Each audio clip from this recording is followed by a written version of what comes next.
Good morning बच्चों। तो आज हम ट्रांसलेशन में प्रेजेंट परफेक्ट टेंस वर्कशीट 15 में इंटेरोगेटिव सेंटेंसेस बनाना सीखेंगे।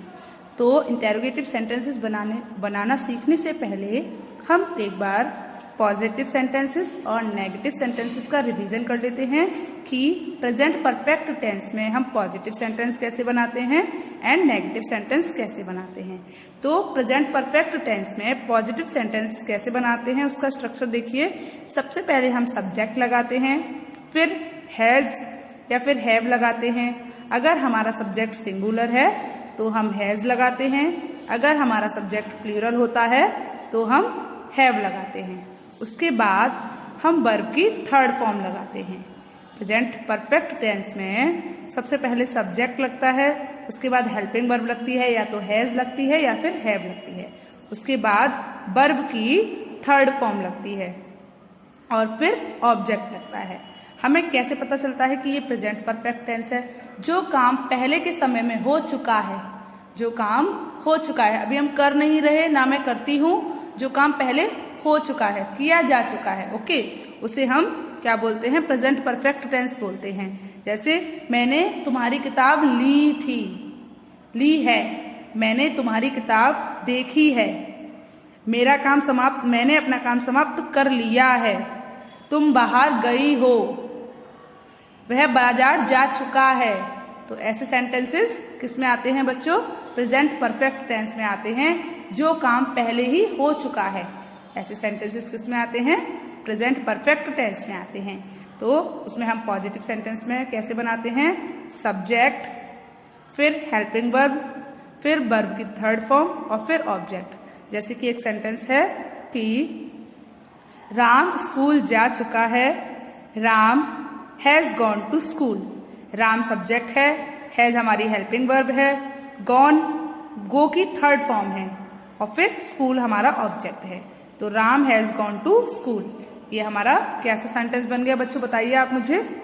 ये हमारा पॉजिटिव सेंटेंस बन गया। चलिए अब हम देखते हैं कि प्रेजेंट परफेक्ट टेंस में नेगेटिव सेंटेंस कैसे बनाते हैं। ओके, तो बच्चों प्रेजेंट परफेक्ट टेंस में नेगेटिव सेंटेंस बनाने के लिए जो स्ट्रक्चर लगता है वो क्या है? सब्जेक्ट, उसके बाद हेल्पिंग वर्ब, या तो हैज या फिर हैव। सब्जेक्ट, उसके बाद हेल्पिंग वर्ब। अगर हमारा सब्जेक्ट सिंगुलर है तो हेल्पिंग वर्ब लगेगी हैज, और अगर हमारा सब्जेक्ट प्लूरल है तो हेल्पिंग वर्ब क्या लगेगी? हैव। ओके, तो उसके बाद पहले सब्जेक्ट, फिर हेल्पिंग वर्ब, उसके बाद लगता है नॉट। क्या लगता है? नॉट। अगर हमारा सब्जेक्ट सिंगुलर है तो हैज नॉट, अगर हमारा सब्जेक्ट प्लूरल है तो हैव नॉट। उसके बाद वर्ब की थर्ड फॉर्म, उसके बाद object. Subject, helping verb, not, verb की थर्ड फॉर्म और ऑब्जेक्ट। तो ये हमारा किस में लगता है? बताइए। ये हमारा प्रेजेंट परफेक्ट टेंस के नेगेटिव सेंटेंसेस में लगता है। Subject, helping verb, not, verb की थर्ड फॉर्म, ऑब्जेक्ट। चलिए एक सेंटेंस देखते हैं और पता करते हैं कैसे। देखिए ये सेंटेंस है, राम स्कूल जा चुका है। तो Ram has gone to school. अब राम स्कूल नहीं जा चुका है, राम स्कूल नहीं जा चुका है, तो क्या बनेगा? Ram has not gone to school. Ram हमारा क्या है? सब्जेक्ट है, हैज हमारी हेल्पिंग वर्ब है। नेगेटिव बनाते हैं तो हेल्पिंग वर्ब के बाद क्या लगाते हैं? नॉट लगाते हैं, तो वही लगा दिया। फिर वर्ब की थर्ड फॉर्म, तो गो की थर्ड फॉर्म गॉन होती है। उसके बाद school, Ram has gone to, Ram has not gone to school. Okay, चलिए अब हम देखते हैं कि प्रेजेंट परफेक्ट टेंस में इंटेरोगेटिव सेंटेंसेस कैसे बनाते हैं। ओके, तो बच्चों प्रेजेंट परफेक्ट टेंस में इंटेरोगेटिव सेंटेंसेस बनाने के लिए जो स्ट्रक्चर लगता है वो है, सबसे पहले लगती है हेल्पिंग वर्ब। सबसे पहले क्या लगती है बच्चों? Helping verb. अगर आपका सब्जेक्ट सिंगुलर है तो आप हेल्पिंग वर्ब लगाएंगे हैज, और अगर आपका सब्जेक्ट प्लूरल है तो आप हेल्पिंग वर्ब लगाएंगे हैव। ओके, तो सबसे पहले आपकी लगेगी हेल्पिंग वर्ब। ओके, उसके बाद क्या लगेगा?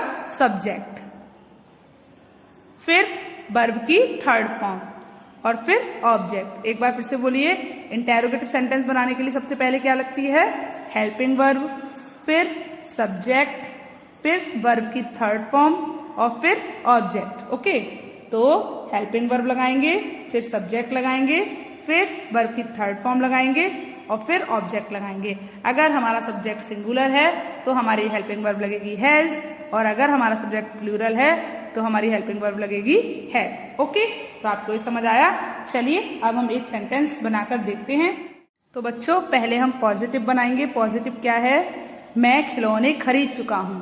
तो आई, पॉजिटिव में क्या लगता है? सब्जेक्ट, हेल्पिंग वर्ब, वर्ब की थर्ड फॉर्म प्लस ऑब्जेक्ट। तो हमारा सब्जेक्ट है यहाँ पर आई, हेल्पिंग वर्ब लगती है हमारी हैज या फिर है। हमारा सब्जेक्ट कैसा है? सिंगुलर है या प्लूरल है? प्लूरल है, तो उसके लिए हेल्पिंग वर्ब क्या लगेगी? हैव। उसके बाद वर्ब की थर्ड फॉर्म, तो हमारी वर्ब है यहाँ पे खरीदना। तो खरीदने की स्पेलिंग होती है बाय, पर उसकी थर्ड फॉर्म क्या होती है? बॉट। तो BOUGHT क्या हो गया? आई हैव बॉट, मतलब मैं खरीद चुका हूं। क्या खरीद चुका हूं? खिलौने। I have bought the toys, TOYS। Okay, अब हम इसका नेगेटिव बनाएंगे तो कैसे बनेगा देखिए। मैं खिलौने नहीं खरीद चुका हूं। तो हमारा सब्जेक्ट है आई, फिर हमारी हेल्पिंग वर्ब लगेगी। ये बताइए आई हमारा कैसा सब्जेक्ट है? प्लूरल सब्जेक्ट है, तो उसके साथ हेल्पिंग वर्ब लगेगी हैव।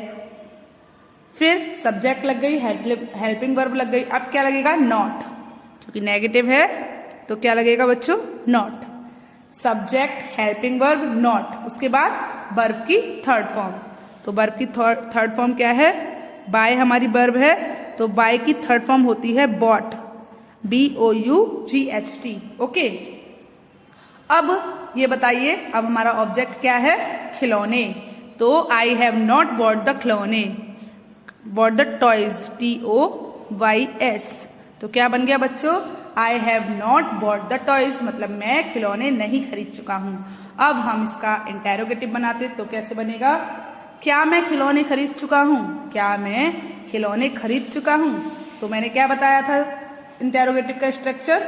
हेल्पिंग वर्ब, फिर सब्जेक्ट, फिर वर्ब की थर्ड फॉर्म और फिर ऑब्जेक्ट। तो हेल्पिंग वर्ब क्या है हमारी? हेल्पिंग वर्ब हम बाद में लगाएंगे, क्योंकि बच्चों अभी हमें ये नहीं पता कि जो हमारा सब्जेक्ट है वो कैसा है। तो सबसे पहले हम लगा लेते हैं सब्जेक्ट। हेल्पिंग वर्ब के लिए आप जगह छोड़ दीजिए। तो सब्जेक्ट है आपका आई। अब बताइए मुझे, अब आपका सब्जेक्ट कैसा है? प्लूरल है ना, तो आपकी हेल्पिंग वर्ब क्या लगेगी? हैव। तो हैव आई, आई हमेशा प्लूरल, आई हमेशा कैपिटल लेटर में आता है, स्मॉल लेटर में नहीं आता। तो हैव आई, सब्जेक्ट हमारी सबसे पहले हेल्पिंग वर्ब लगी, वो क्या है? हैव। फिर उसके बाद हमारा सब्जेक्ट लगा आई। उसके बाद क्या लगेगी? वर्ब की थर्ड फॉर्म लगेगी। तो वर्ब की थर्ड फॉर्म क्या है? बाय। बाय मीन्स खरीदना। बाय की थर्ड फॉर्म क्या होती है? Bought, BOUGHT। यहाँ पर हमारी वर्ब है खरीदना और बाय उसकी स्पेलिंग होती है, पर उसकी थर्ड फॉर्म क्या होती है? बॉट। अब क्या खरीदना? टॉयज। तो द टॉयज, ऑब्जेक्ट क्या है हमारा? टॉयज। तो वर्ब, उसके बाद सब्जेक्ट, उसके बाद वर्ब की थर्ड फॉर्म, फिर ऑब्जेक्ट। ये हमारी हेल्पिंग वर्ब हो गई, ये हमारा सब्जेक्ट हो गया, फिर वर्ब की थर्ड फॉर्म हो गई, उसके बाद ऑब्जेक्ट हो गया। ओके, तो ये बन गया आपका सेंटेंस। तो आपने देखा कि हम इंटेरोगेटिव बनाते हैं तो क्या स्ट्रक्चर लगता है?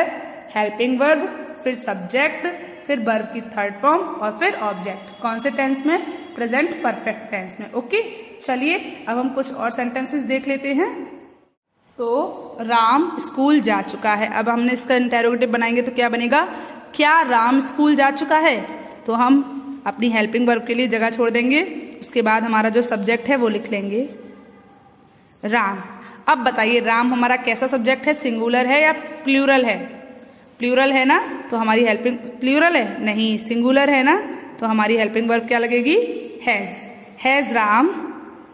फिर गो की थर्ड फॉर्म क्या होती है? Gone. Has Ram gone to school, SCHOOL, school. Has Ram gone to school, क्या राम स्कूल जा चुका है? ये क्या बन गया? ये हमारे इस सेंटेंस का इंटेरोगेटिव सेंटेंस क्या बना? Has Ram gone to school? क्या राम स्कूल जा चुका है? अब नेक्स्ट वाले का देखिए, तो नेक्स्ट वाला सेंटेंस क्या है? उन्होंने अपना गृह कार्य समाप्त कर लिया है। उन्होंने अपना गृह कार्य समाप्त कर लिया है। आपने क्या बनाया? They have finished their homework. उन्होंने अपना गृह कार्य समाप्त नहीं किया, कर लिया है, तो क्या बना? They have not finished their homework. अब क्या उन्होंने अपना गृह कार्य समाप्त कर लिया है? तो क्या बनाएंगे बच्चों? पहले हम हेल्पिंग वर्ब के लिए जगह छोड़ देंगे, उसके बाद जो हमारा सब्जेक्ट है उसको लिख देते हैं। सब्जेक्ट आपका कैसा है? सिंगुलर है या प्लूरल है? बताइए बच्चों, जो हमारा सब्जेक्ट है वो सिंगुलर है या प्लूरल है? प्लूरल है। तो उसके लिए हमारी हेल्पिंग वर्ब क्या लगेगी? हैव। तो हैव दे, फिर समाप्त कर लिया है। समाप्त करने की होती है फिनिश, और उसकी थर्ड फॉर्म क्या होती है? फिनिश्ड। तो FINISHED, फिनिश्ड। ओके, उसके बाद क्या? अपना गृह कार्य, तो देयर होमवर्क। Their homework. तो ये बताइए कि आपको इंटेरोगेटिव सेंटेंस बनाना आया? Have they finished their homework? क्या उन्होंने अपना गृह कार्य समाप्त कर लिया है? Have they finished their homework. Okay, तो चलिए अब हम अपनी प्रेजेंट परफेक्ट टेंस वर्कशीट 15 के कुछ सेंटेंसेस देखते हैं। तो आज हम अपनी वर्कशीट 15 के 18 to 25 सेंटेंसेस को सीखेंगे। तो बच्चों, वर्कशीट 15 का जो 18 नंबर का सेंटेंस है वो क्या है? 18 नंबर पर जो सेंटेंस है वो क्या है? पेंटिंग की सुंदरता ने मुझे आकर्षित नहीं किया है। तो इसमें जो हमारा सब्जेक्ट है वो क्या है? पेंटिंग की सुंदरता। देखिए, सुंदर को आप जानते हो ब्यूटीफुल बोलते हैं, पर सुंदरता को हम बोलते हैं ब्यूटी। सुंदरता को हम क्या बोलते हैं बच्चों? Beauty, BEAUTY, beauty. ओके, तो पेंटिंग की सुंदरता मतलब ब्यूटी ऑफ पेंटिंग। पेंटिंग की सुंदरता मतलब क्या हुआ? ब्यूटी ऑफ पेंटिंग ने मुझे आकर्षित नहीं किया है। तो उसके बाद हमारा सब्जेक्ट तो हो गया ये, उसके बाद हमारी हेल्पिंग वर्ब लगेगी। अगर हमारा सब्जेक्ट है सिंगुलर होगा तो हैज लगेगी, अगर हमारा सब्जेक्ट प्लूरल होगा तो हैव लगेगी। ओके, उसके बाद लगेगा नॉट, उसके बाद लगेगी वर्ब की थर्ड फॉर्म। तो वर्ब इसमें हमारी क्या है? आकर्षित करना। तो आकर्षित करने की क्या होती है बच्चों? फैसिनेट। तो यहाँ पर वर्ब की थर्ड फॉर्म लगेगी, तो क्या लगेगा? फैसिनेटेड। उसके बाद मुझे, फैसिनेटेड मी। तो यहाँ पर हमारा ऑब्जेक्ट क्या है? मुझे। ओके, तो चलिए बनाते हैं। तो पेंटिंग की सुंदरता, तो क्या आएगा? The beauty of painting, PAINTING, the beauty of painting. फिर हमारा जो सब्जेक्ट है वो कैसा है बच्चों? सिंगुलर है, क्योंकि पेंटिंग की सुंदरता मतलब हम एक पेंटिंग की बात कर रहे हैं ना, तो हमारा सब्जेक्ट कैसा है? सिंगुलर है, तो हैज। फिर नेगेटिव नॉट,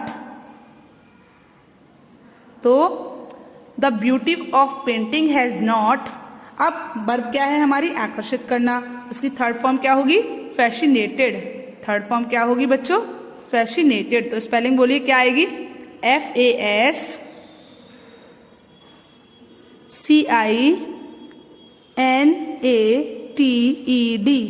फैसिनेटेड। क्या हो गई? FASCINATED, fascinated. तो यहाँ पर हो गया पेंटिंग की सुंदरता ने आकर्षित नहीं किया है। किसको? मुझे। तो मी। तो क्या बना? The beauty of painting has not fascinated me. मतलब क्या हुआ बताइए? पेंटिंग की सुंदरता ने मुझे आकर्षित नहीं किया है। ओके, चलिए अगला सेंटेंस देखिए। तो 19 नंबर का सेंटेंस क्या है बच्चों? तुम्हारे पिताजी ने अपने पशुओं को चारा नहीं खिलाया है। तुम्हारे पिताजी ने अपने पशुओं को चारा नहीं खिलाया है। तो इसमें जो हमारा सब्जेक्ट है वो क्या है? तुम्हारे पिताजी। फिर जो हमारी वर्ब है वो है खिलाया है। फिर उसके बाद आप जानते हो हेल्पिंग वर्ब लगेगी और नॉट लगेगा। उसके बाद जो हमारा ऑब्जेक्ट है वो क्या है, अपने पशुओं को चारा। ऑब्जेक्ट क्या है, अपने पशुओं को चारा। ठीक है, तो सबसे पहले सब्जेक्ट लगता है क्या है, तुम्हारे पिताजी। तो your father, YOUR, your father, FATHER, your father. ठीक है, अब क्या लगेगी, हेल्पिंग वर्ब। योर फादर कैसा सब्जेक्ट हुआ, सिंगुलर सब्जेक्ट हुआ या प्लूरल सब्जेक्ट हुआ, सिंगुलर सब्जेक्ट हुआ, तो हेल्पिंग वर्ब लगेगी हैज। उसके बाद नॉट, क्योंकि नेगेटिव सेंटेंस है। उसके बाद खिलाना, खिलाने की क्या होती है बच्चों, फीड। तो फीड की थर्ड फॉर्म होती है फेड, तो FED, फेड। ओके, अब अपने पशुओं को चारा, तो यहाँ पर तुम्हारे पिताजी ने नहीं खिलाया है। क्या नहीं खिलाया है, चारा। तो चारा की क्या होगी, फूडर। तो फेड द फूडर। फूडर की स्पेलिंग बोलिए, FODDER, fodder. Okay, FODDER, fodder. किसको नहीं खिलाया है, अपने पशुओं को। तो अपने पशुओं के लिए to his animals, to his animals, ANIMALS। Okay, तो क्या बना, your father has not fed the fodder to his animals, मतलब तुम्हारे पिताजी ने नहीं खिलाया है चारा अपने पशुओं को। ओके, चलिए उसके बाद जो हमारा 20 नंबर का सेंटेंस है वो क्या है, देखिए। तो 20 नंबर का सेंटेंस क्या है, व्यापारी विदेशी माल नाव से नहीं लाया है। व्यापारी विदेशी माल नाव से नहीं लाया है। तो बच्चों यहाँ पर जो हमारा सब्जेक्ट है वो है व्यापारी, फिर हेल्पिंग वर्ब और नॉट, उसके बाद लाया है मतलब नहीं लाया है। तो नाव से लाने के लिए क्या होती है, नाव से लाने की स्पेलिंग क्या होती है आपको पता है ना, फेरीड। कहाँ से, विदेशी माल। तो विदेशी माल क्या है, हमारा ऑब्जेक्ट है। Subject, helping verb plus not, उसके बाद वर्ब की थर्ड फॉर्म, ये वर्ब की थर्ड फॉर्म है। पूरा विदेशी, नाव से सामान लाना, ये पूरा होता है, और विदेशी माल हमारा ऑब्जेक्ट है। ओके, तो कैसे बनाएंगे, सबसे पहले सब्जेक्ट क्या है हमारा, व्यापारी। व्यापारी की क्या होती है, मर्चेंट। क्या होती है, मर्चेंट, MERCHANT, मर्चेंट। ओके, फिर हेल्पिंग वर्ब, मर्चेंट हमारा कैसा सब्जेक्ट है, सिंगुलर सब्जेक्ट है, तो हेल्पिंग वर्ब क्या लगेगी, हैज। नेगेटिव सेंटेंस है तो not, merchant, help, subject, helping verb और नॉट। उसके बाद वर्ब की थर्ड फॉर्म, वर्ब क्या है हमारी, नाव से सामान लाना। तो नाव से सामान लाना मतलब फेरी। फेरी की थर्ड फॉर्म होती है फेरीड, FARRIED, फेरीड। ओके, फिर विदेशी माल मतलब फॉरिजन गुड्स, फॉरिजन गुड्स। तो फॉरिजन की स्पेलिंग बोलिए, FOREIGN, FOREIGN,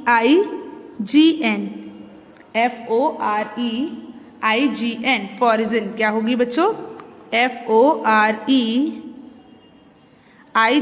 foreign goods. Foreign goods मतलब विदेशी माल। तो क्या बना, merchant has not फेरीड foreign goods, मतलब व्यापारी विदेशी माल नाव से नहीं लाया है। तो सबसे पहले लगा सब्जेक्ट, फिर हेल्पिंग वर्ब, फिर नॉट, फिर वर्ब की थर्ड फॉर्म, फिर ऑब्जेक्ट। ऑब्जेक्ट क्या है आपका, फॉरिजन गुड्स। ओके, चलिए अब अगला सेंटेंस देखिए। तो 21 नंबर का जो सेंटेंस है वो क्या है हमारा, क्या रोहन तुम्हारी गलतियां पता कर चुका है। क्या रोहन तुम्हारी गलतियां पता कर चुका है। तो यहाँ पर आपका सब्जेक्ट, आपका जो सेंटेंस है वो कैसा है बताइए, पॉजिटिव है, नेगेटिव है या फिर इंटेरोगेटिव है। इंटेरोगेटिव है। कैसा है सब सेंटेंस, इंटेरोगेटिव है। तो सबसे पहले हम क्या लगाएंगे, हेल्पिंग वर्ब लगाएंगे। उसके लिए हम जगह छोड़ देते हैं। उसके बाद हमारा जो सब्जेक्ट है वो क्या है, रोहन। तो रोहन की स्पेलिंग लिख देते हैं, ROHAN।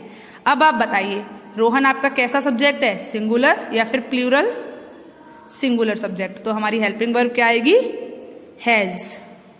तो हैज रोहन। अब वर्ब की थर्ड फॉर्म, तो क्या है वर्ब की थर्ड फॉर्म, पता लगाना, पता लगाने की क्या होती है? फाइंड। तो यहाँ पर फाइंड की थर्ड फॉर्म क्या होगी? फाउंड। FOUND, found. फाइंड की थर्ड फॉर्म क्या हुई? फाउंड। फिर अपनी गलतियां, ऑब्जेक्ट क्या है यहाँ पर हमारा? अपनी गलतियां। तो अपनी गलतियों की क्या आएगी बताइए? Your mistakes. अपनी गलतियां, योर मिस्टेक्स, MISTAKE। क्या हुआ बच्चों? तो has Rohan found your mistakes, मतलब रोहन ने अपनी गलतियों को पता, रोहन ने अपनी गलतियों का पता कर चुका है या कर लिया है, दोनों ही सही होते हैं। क्या रोहन अपनी गलतियों का पता कर चुका है? तो has Rohan found your mistakes. Has Rohan found your mistakes मतलब क्या हुआ बच्चों? मिस्टेक की स्पेलिंग बच्चों मैं नीचे लिख देती हूँ, MISTAKE। ओके, तो has Rohan found your mistakes. Okay, क्या हुआ? रोहन अपनी गलतियों का पता कर चुका है। ओके, क्या रोहन अपनी गलतियों का पता कर चुका है? Has Rohan found your mistakes. चलिए अब हम अपना अगला सेंटेंस देखते हैं। तो 22 नंबर का सेंटेंस क्या है हमारा? तो 22 नंबर का जो हमारा सेंटेंस है वो क्या है? क्या प्रबंधक मीटिंग के लिए अगली तारीख निर्धारित कर चुके हैं? तो क्या प्रबंधक निर्धारित कर चुके हैं अगली तारीख मीटिंग के लिए? ओके, तो सबसे पहले आपका क्या है? अगर आपका इंटेरोगेटिव सेंटेंस है ना ये, तो आपकी हेल्पिंग वर्ब आएगी सबसे पहले, उसके लिए हम जगह छोड़ देंगे। उसके बाद मैनेजर, तो MANAGER, इसमें हमारा सब्जेक्ट क्या है? मैनेजर। अब बताइए जो हमारा सब्जेक्ट है मैनेजर वो कैसा है? सिंगुलर है या फिर प्लूरल है? सिंगुलर है। तो हमारा सब्जेक्ट क्या जो हमारी हेल्पिंग वर्ब लगेगी वो क्या लगेगी? हैज। तो हैज मैनेजर। अब हेल्पिंग वर्ब हो गई, सब्जेक्ट हो गया, अब हमारी वर्ब आएगी। वर्ब क्या है? निर्धारित करना। तो वर्ब की कौन सी फॉर्म आती है? थर्ड फॉर्म आती है। तो निर्धारित करना मतलब फिक्स, और थर्ड फॉर्म लगेगी तो क्या हो गया? फिक्स्ड। Has manager fixed. अब क्या फिक्स्ड किया है उन्होंने? अगली तारीख, तो नेक्स्ट डेट। नेक्स्ट डेट मतलब अगली तारीख, किसके लिए? मीटिंग के लिए। तो for the meeting, MEETING, for the meeting. तो क्वेश्चन मार्क।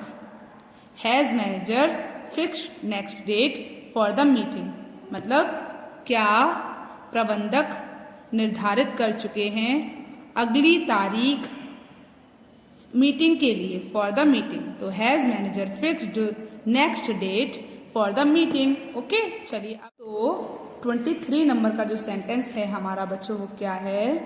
23 नंबर का सेंटेंस है, क्या उड़ीसा के सभी गांवों में बाढ़ आ चुकी है? क्या उड़ीसा के सभी गांवों में बाढ़ आ चुकी है?